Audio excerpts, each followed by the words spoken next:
नमस्कार दोस्तों, मैं आचार्य दीपक शर्मा आपका स्वागत करता हूं। आज हम एक नए विषय को लेकर फिर हाजिर हैं आपके समक्ष ज्योतिष संबंधी जानकारी के लिए। आज का जो हमारा विषय रहेगा, कुंडली में गुरु चंडाल योग, यानी राहु और गुरु की युति। अगर किसी की कुंडली में राहु या गुरु की युति हो जाती है, दोनों एक साथ किसी भी भाव में बैठ जाते हैं, तो उसका अलग अलग प्रभाव उस भाव के अनुसार जातक के जीवन पर पड़ता है। ज्योतिष शास्त्र बहुत ही गूढ़ रहस्य है। यह व्यक्ति के जीवन में आने वाले कष्टों का बहुत ही सूक्ष्म अध्ययन कर सकता है। बस आवश्यकता है कि इसके सही ज्ञान और सही विश्लेषण की। अक्सर हमने देखा है कि विपत्ति के सामने बड़े से बड़ा विद्वान व्यक्ति की भी बुद्धि भ्रष्ट हो जाती है। इसलिए कहते हैं, जब भी विपत्ति आती है तो अकेली नहीं आती, वो साथ में बुद्धि को भ्रष्ट कर देती है, व्यक्ति की बुद्धि को खराब कर देती है। तो इसका क्या कारण है? भाग्य साथ नहीं देता और साथ में बुद्धि साथ छोड़ देती है। तो इसका हम ज्योतिष के अनुसार विश्लेषण करेंगे। तो आइए जानते हैं कि क्या होता है जब गुरु और राहु की युति किसी के कुंडली में एक साथ बैठ जाती है। तो इसके लिए सबसे पहले आपको समझना जरूरी है कि राहु और गुरु क्या है और राहु क्या है। राहु व्यक्ति की बुद्धि को भ्रष्ट करने वाला ग्रह है, जो व्यक्ति की बुद्धि को भ्रष्ट करके कुमार्ग पर ले जाता है। और जिस घर में ये राहु बैठ जाता है, उसका जो वो संपूर्ण फल है वो मिलने नहीं देता। और दूसरा हमारा इसमें ये होता है गुरु। जो दूसरा ग्रह हमारा होता है गुरु, और गुरु बुद्ध का संबंध होता है बुद्धि से। गुरु यानी बृहस्पति, जो देवताओं का भी गुरु है। और हमारे जो दैनिक जीवन में या अपने संपूर्ण जीवन में जो बुद्धि से संबंधित कार्य हम करते हैं, तो गुरु के प्रभाव के कारण करते हैं, हमें सद्बुद्धि देने का कार्य करता है। गुरु ग्रह जो है ज्ञान का कारक है और बुद्धि से संबंधित कार्य करता है। और जब यह किसी दुष्ट ग्रह के प्रभाव में आ जाता है, तो बुद्धि से संबंधित कार्यों में बहुत अड़चन पैदा करने लगता है। यह हम बात करेंगे गुरु और राहु की युति के बारे में। जी हाँ, जब राहु गुरु किसी जातक की कुंडली में एक साथ हो तो यह गुरु चंडाल योग बन जाता है।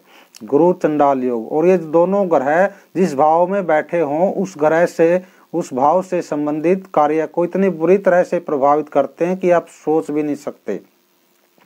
और एक बात और जो मैं आपको बताना चाहता हूँ, वो ये है कि दिमाग में आपके बिल्कुल नेगेटिव विचार इसके कारण चलेंगे और सकारात्मक कार्यों में आपका बिल्कुल भी मन नहीं लगेगा, जो व्यक्ति को बहुत ही मुसीबत में डाल देता है और पल भर में ही जेल की हवा तक खिला सकता है। यहाँ हम राहु और गुरु की जो युति है, कुंडली के सिर्फ 4 भावों में उसका क्या फल मिलता है, क्या फलादेश होता है, वो हम यहाँ पे अध्ययन करेंगे। पहले हम प्रथम भाव का, फिर दूसरे भाव का, फिर छठे भाव का और फिर 10वें भाव का हम संक्षिप्त में इसका फलादेश बताएंगे आपको। तो सबसे पहले क्या है, हम पहले भाव की तरफ देखते हैं। पहला भाव में जब राहु और गुरु की युति हो जाती है, दोनों इकट्ठे बैठ जाते हैं, तो व्यक्ति की कुंडली में ऐसे योग बनने लगते हैं कि वो खुद का ही नुकसान करने लगता है। खुद ही मूर्खतापूर्ण हरकतें के कारण मानसिक तनाव में खुद को डालेगा, नशा के अंदर अपने आप को डाल लेगा, पर स्त्री गमन और हस्त मैथुन जैसी बुरी आदतें उस व्यक्ति में पनपने लगेंगी। अस्वस्थ रहेगा, झगड़ालू प्रवृत्ति का वो बन जाएगा और धीरे धीरे जो चेहरे का उसका नूर है वो फीका पड़ने लगेगा और बदसूरत होता चला जाएगा। सबसे बड़ा लक्षण है कि अमुक जातक किसी दूसरे व्यक्ति से मिलने से भी घबराएगा और बाहर निकलने में भी संकोच करेगा, घर में ही घुसा रहेगा और अपनी ही धुन में हमेशा रहेगा, किसी की बात नहीं सुनेगा, हमेशा खुद को ही श्रेष्ठ कोशिश साबित करने की कोशिश में लगा रहेगा। पहले भाव में अगर जातक के ये योग बन रहा है गुरु चंडाल योग, तो उसमें इस तरह की समस्याएं जातक को आती है। अब हम दूसरे भाव से संबंधित अध्ययन करेंगे। दूसरे भाव में गुरु चंडाल योग का क्या प्रभाव होता है, तो वो क्या करता है कि अपनी जो संपत्ति होती है उसको कभी वो जोड़ नहीं पाता, बल्कि उसमें से कमी करने लगता है। जो उसको पैतृक संपत्ति मिलती है उसका भी वो नाश करने लगता है और वाणी में उसके हमेशा निरस्ता रहेगी। दान देने की उसकी कोई प्रवृत्ति नहीं रहेगी, दान देने में वो कभी भी आगे नहीं आएगा और आस पड़ोस में रिश्तेदारियों में वो झगड़ा करेगा। और ऐसा व्यक्ति किसी की जीवा पर, मतलब उसकी जुबान पर, बोलने पर कोई भी नियंत्रण नहीं होगा। ऐसा व्यक्ति किसी से भी झगड़ा करेगा, गाली गलौज जल्दी करेगा। आगे हम छठे भाव से संबंधित इस छठे भाव में जब ये युति बनती है राहु और गुरु की, तो इस युति के कारण बहुत से शत्रु जातक के पैदा हो जाते हैं। चिंता, रोग, अपयश और मुकदमेबाजी में निरंतर फंसता रहता है, लेकिन फिर भी जातक को ये सनक रहती है कि वह सब कुछ सही कर रहा है और उसको कोई भी रोग नहीं है। और दुश्मन जो उसके शत्रु होते हैं, शत्रुओं को नष्ट करने की, पैरों तले कुचलने की उसके अंदर एक सनक सी पैदा हो जाती है और निरंतर वो अपना ही विनाश करता रहता है। आगे हम बात करते हैं तो 10वें भाव की। 10वें भाव में जब राहु और गुरु की युति हो जाती है, बहुत ही कष्टकारक होती है। ज़्यादातर केसेस में हमने देखा कि पैतृक संपत्ति का बहुत बड़ा हिस्सा वो गंवा देता है, बेच देता है, या नशेबाजी के कारण या किसी और बुरी आदतों के कारण वो अपने पैतृक संपत्ति को गंवाता है। पास में जो धन होता है उसका नाश करने लगता है। और कारण या बहाना कोई भी हो सकता है, जैसे नशा, कारोबार में घाटा, दुर्घटना, मुकदमेबाजी या परिस्थितिगमन, लेकिन होता जरूर है कोई ना कोई कारण बने, लेकिन उसकी संपत्ति का वो 100% विनाश करने वाला होता है। तो इसके उपाय के बारे में हम जान लेते हैं। गुरु चंडाल योग जिस तरह से व्यक्ति के जीवन में आ जाता है तो बहुत सी परेशानियां विभिन्न भावों के अनुसार पैदा करता है, तो उसका हमें कुछ उपाय भी ज्योतिष में दिए गए हैं। तो इन उपायों के बारे में हम आपको यहाँ बताते हैं।